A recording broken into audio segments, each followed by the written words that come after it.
जब कभी भी आप कोई सर्विस इंटरनेट पर एक्सेस करते हैं या कोई यूट्यूब की वीडियो ओपन करते हैं या गूगल क्लाउड की कोई सर्विस एक्सेस करते हैं, तो आपकी ये रिक्वेस्ट आपके ब्राउज़र के थ्रू या किसी भी एप्लीकेशन के थ्रू इंटरनेट पर जाती है और आप इंटरनेट पर फाइबर ऑप्टिक के थ्रू फास्टेस्ट कनेक्टिविटी के साथ तमाम के तमाम वेंडर्स के डेटा सेंटर्स के साथ कनेक्ट होते हैं, जहां पर वो मशीन्स रखी हुई होती हैं, जहां से आपको ये रिस्पॉन्स मिलता है। जब आपकी रिक्वेस्ट मशीन पर जाती है, तो according to your request user के पास उसी मशीन से रिस्पॉन्स जाना शुरू हो जाता है।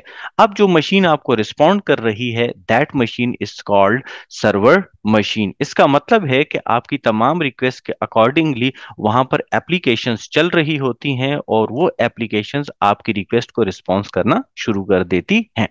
अब जब हम इन डेटा सेंटर्स की बात करते हैं, तो इन पर मल्टीपल सर्वर्स रखे हुए होते हैं और हर सर्वर पर मल्टीपल सर्विसेज चल रही होती हैं। लेट सपोज आप अपनी ईमेल को एक्सेस करते हैं या आप कोई वेब ब्राउजिंग करते हैं या इसके अलावा आप कोई दूसरी रिक्वेस्ट करते हैं, तो इन रिक्वेस्ट के अगेंस्ट यूजर्स के पास रिस्पॉन्सेज आना शुरू हो जाते हैं और ये यूजर्स उन सर्वर्स पर रखी हुई तमाम की तमाम एप्लीकेशंस को एक्सेस करना शुरू कर देते हैं।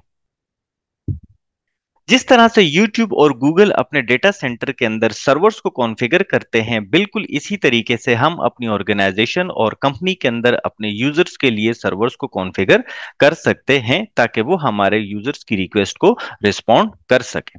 इसी तरीके से जैसे आप देख रहे हैं कि मैंने अपनी ऑर्गेनाइजेशन के अंदर एक सर्वर को सेटअप किया और वहां पर अपनी कंपनी का डेटा रख दिया है। जब यूजर्स यहां पर कनेक्ट होंगे, तो उनके लिए डेटा अवेलेबल होगा और वो डेटा को एक्सेस कर सकेंगे।